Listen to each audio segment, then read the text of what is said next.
ಮಾಡಬಹುದು. ನಾವು ಕೊಡ್ತಾ ಇದ್ದೀವಿ. ಸರ್ಕಾರಿ ನೌಕರರ ಮೇಲೆ ನಾವು ಇದಕ್ಕೆ ನೋಡಿ ಒಂದು ಸ್ಟ್ರೈಕ್ ನೋಟಿಸ್ ಶೋಷಣೆ ವಿರುದ್ಧ ನ್ಯಾಯಕ್ಕಾಗಿ ಒತ್ತಾಯಿಸಿ ಪುಷ್ಕರ ಅಂತ ನೋಟಿಸ್ ಕೊಡ್ತಾ ಇದ್ದೀವಿ. ಇದಕ್ಕೆ ಏನು ನೀವು ಕ್ರಮ ಕೈಗೊಳ್ತೀರಾ ಅದ್ರ ಮೇಲೆ ಆಯ್ತು. ಓಸಿ ಹಾಕೊಂಡು ನನಗೂ ಗೊತ್ತು, ನೀವು RFನೂ ಅಲ್ಲ, ACF ಅಲ್ಲ, DCF ಅಷ್ಟೇ ಅಲ್ಲ, ನೀವೊಬ್ರು ಇಲ್ಲಿ ಜಸ್ಟ್ ಈಗ ಲೆಟರ್ ತಗೊಳಕ್ ಕೂತಿರೋದು ಅಂತ ಗೊತ್ತು.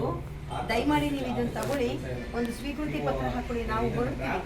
ದೂರ ಹೋಗುವಂಥವ್ರು ಪಾಪ ಅವ್ರಿಗೂ RFಗಳಿಗೆಲ್ಲ ಕೆಲಸಗಳೆಲ್ಲ ಇರ್ತದೆ. ಅವರನ್ನೆಲ್ಲ ಬಿಟ್ಕೊಂಡು ನಾವ್ ಹೆಂಗೆ ಅವ್ರ ಕೆಲಸ ಬಿಟ್ಟು ನಮ್ಗೆ ಓಡಬೇಕಾಗುತ್ತಾ? ಮಲ್ಲಿಕಣ್ಣ ಹತ್ರ ಮಾತಾಡಿದ್ರೆ ಮಲ್ಲಿಕಣ್ಣ DFO ಮೇಡಮ್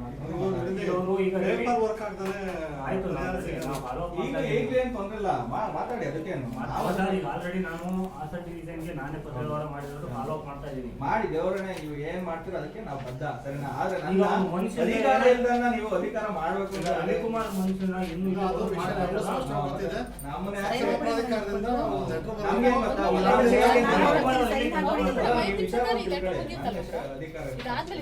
ಅಲ್ಲ ಅದೆಲ್ಲ ಬರೀ ಸೈನ್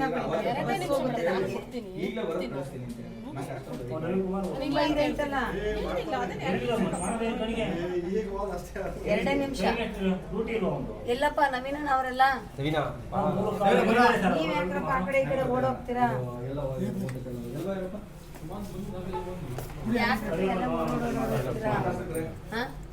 ಈಗ ನಾವು ಸಾಹೇಬ್ರು 5 ಗಂಟೆ 6 ಗಂಟೆಗೆ ಬರ್ತೀನಿ ಅಂತ ಹೇಳಿದ್ರು, ಕೊಟ್ಟು ಹೋಗಿ ಇವರು ಇವತ್ತಿನವರೆಗೂ ಅದೇನು 2 ನಿಮಿಷ ಬರ್ತೀನಿ ಅಂತ ಅವರು. ಇವಾಗ ನಾವು ಇದೇನು ಶೋಷಣೆ ವಿರುದ್ಧ ನ್ಯಾಯಕ್ಕಾಗಿ ಒತ್ತಾಯಿಸಿ ಅಂತ ಹೇಳ್ಬಿಟ್ಟು ನಾವು ಸ್ಟ್ರೈಕ್ ನೋಟಿಸ್ ಕೊಡ್ತಾ ಇದ್ದೀವಿ. ಇದ್ರಲ್ಲೂ ಕೂಡ ಇವ್ರು ಮಾಡಲಿಲ್ಲ ಅಂತಂದ್ರೆ ನಾನು ನೆಕ್ಸ್ಟ್ ವೀಕ್ ಬರ್ತೀನಿ.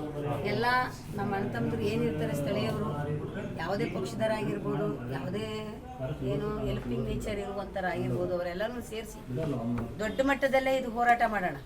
ಇವ್ರು ಕೊಡಲಿಲ್ಲ ಅಂದಂಥ ಸಂದರ್ಭದಲ್ಲಿ ಸರ್ಕಾರದ ಮಟ್ಟದಲ್ಲಿ ಗಮನ ಸೆಳೆಯೋಣ.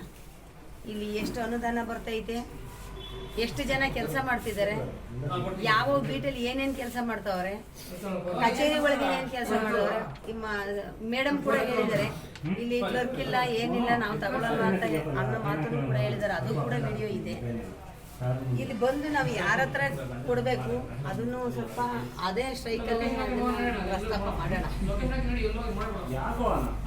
ಬರೆದ್ಬಿಟ್ಟು ಕೊಡ್ತೀನಿ ಅಂತ ಕೊಡ್ಲಿ. ಈಗ ನಾವು 6 ಗಂಟೆ ತನಕ ಈಗ ಅವರು ಒಂದು ಕಡೆಗೆ ಹೋಗೋರು ಅಂದ್ರೆ ಒಬ್ರು ತುಮಕೂರು ಅಂತಾರೆ, ಒಬ್ರು ಬೆಂಗಳೂರು ಅಂತಾರೆ, ಒಬ್ರು ಕೋರ್ಟು ಅಂತಾರೆ, ಒಬ್ರು ಮೀಟಿಂಗು ಅಂತಾರೆ, ಒಬ್ರು ಫೀಲ್ಡು ಅಂತಾರೆ. ನಾವೀಗ ಅವ್ರನ್ನ ಕಾಯ್ತಾ ಕೂತ್ಕೊಳ್ಳೋಕ್ಕಾಗುತ್ತಾ? ದೂರ ಹೋಗುವಂಥವ್ರು ಅಲ್ವಾ? ಇಷ್ಟು ದೂರ ಹೋಗುವಂಥವ್ರು 6 ಗಂಟೆ ಬರ್ತಾರೆ ಅಂತ Incoming